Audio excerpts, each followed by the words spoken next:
ஆண்டவராக இயேசு கிறிஸ்துவின் நாமத்தில் என் அன்பின் வாழ்த்துக்கள். இந்த நாளிலேயும் உங்களை சந்திப்பதில் நான் மகிழ்ச்சி அடைகிறேன். இன்றைக்கு நம்முடைய தியானத்திற்கென்று நாம் தெரிந்து கொள்கிற வேத வசனம் எபேசியர் நிருபம் 4 அதிகாரம் 7 வசனம்.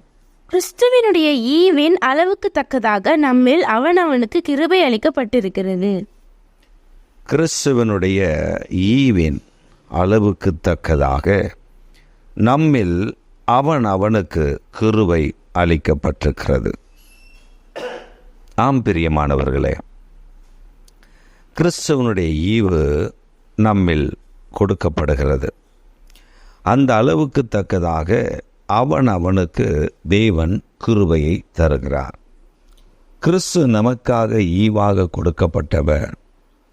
அந்த ஈவு நாம் விசுவாசித்து அங்கீகரித்து ஏற்றுக்கொள்ளும் பொழுது நம்முடைய வாழ்க்கையில் விசுவாசம் பெருக பெருக கிருபைகளும் பெருக ஆரம்பித்துவிடும்.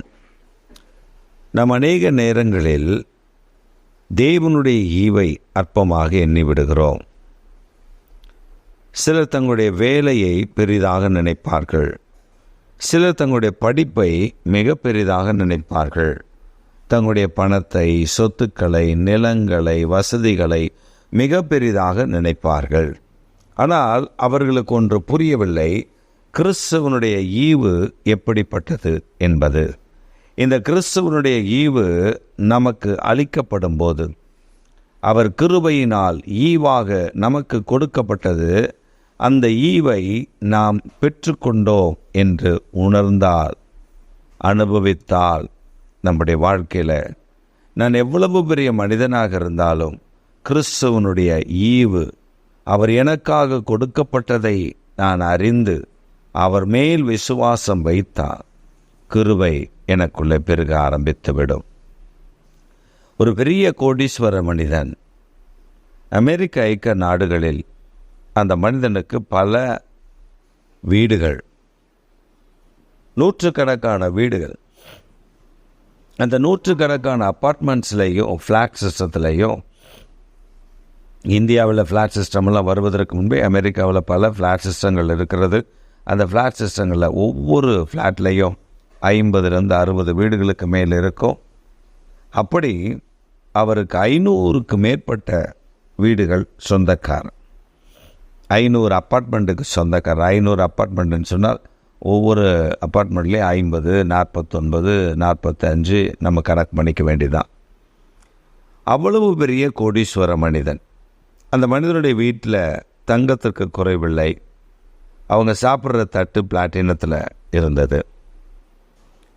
இப்படிப்பட்ட ஒரு மனிதன், தேவனுடைய மனிதன் ஒருவர் வருகிறார், அந்த பட்டணத்திற்கு வருகிறார் என்று கேள்விப்பட்ட மாத்திரத்தில் அவர் தன்னுடைய காரில் அவரை அழைத்து வரும்படி விரும்பி ஏர்போர்ட்டுக்கு போய் அவரை அழைத்து கொண்டு தன் வீட்டிற்கு வந்தார். அந்த பெரிய மனிதன், இந்த ஊழியக்காரருக்கு தெரியாத அவர் எவ்வளவு பெரிய செல்வந்தர் என்பது. ஆனால் இவர் அந்த வாகனத்தில் வந்து இறங்கி அவருடைய வீட்டில் உட்கார்ந்து சாப்பிடும் பொழுது தான் அவர் சொன்னார், தன்னை கர்த்தர் எவ்வளவு ஆசீர்வதித்திருக்கிறார் என்பதை. இந்த ஊழியக்காரருக்கு ஒன்றும் சொல்ல ஓடவில்லை. ஆனால் அவருடைய தாழ்மையை பார்க்கும் பொழுது இவருக்கு ஆச்சரியமாக இருந்தது. நம்ம ஊரில் ஒரு கார் வாங்கிவிட்டால், அதுவும் சோப்படாமா மாதிரி ஒரு கார் வாங்கிட்டால் அவனை கையில் பிடிக்க முடியாது. ஆனால் அவர் அவ்வளவு பெரிய கோடீஸ்வர பிரபு. ஆனால் தேவனுடைய மனிதனுக்கு, அவர் தேவனுடைய வார்த்தைக்கு கீழ்ப்படுகிறதை பார்க்கும் பொழுது மிக ஆச்சரியமாக இருந்தது என்று அந்த தெய்வ மனிதன் சொல்ல நான் கேட்டிருக்கிறேன். அந்த ஊழியக்காரர் அந்த பெரிய பணக்காரனிடத்தில் பார்த்த ஒரு காரியம், அவர்தான் இந்த ஊழியக்காரருக்கு கார் ஓட்டியிருக்கிறார், தாழ்மையாய் நடந்து கொண்டார், அவருடைய கரங்கள் அசைத்தால் நூற்றுக்கணக்கான வேலைக்காரர்கள் இருக்கிறார்கள்.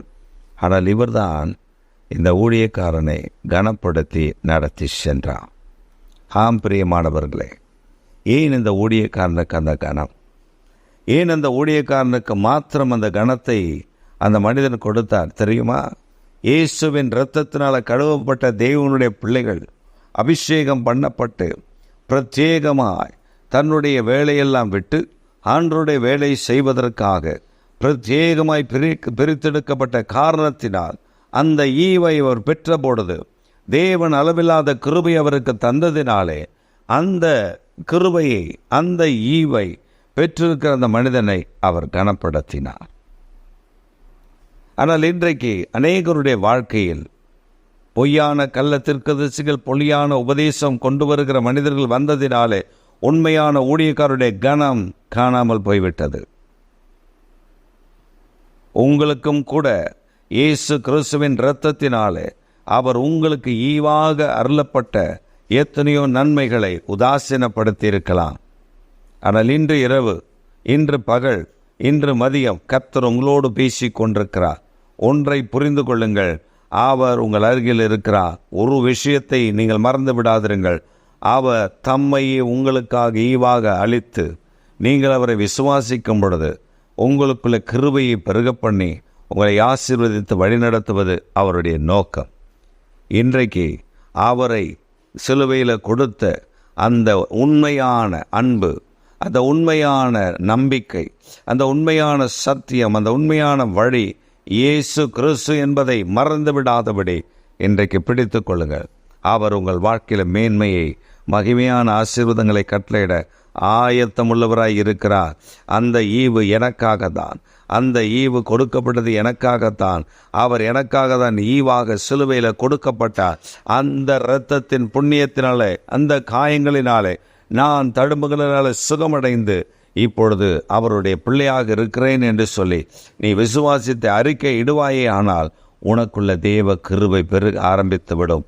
அந்த கிருபை பெருக பெருக பெருக பெருக ஆச்சரியமான நன்மையினால் நிரப்பப்படுவீர்கள். கர்த்தர் உங்கள் நடுவில் என்று உங்களை ஆசீர்வதித்து காப்பாராக. ஆமேன், ஆமேன், ஆமேன்.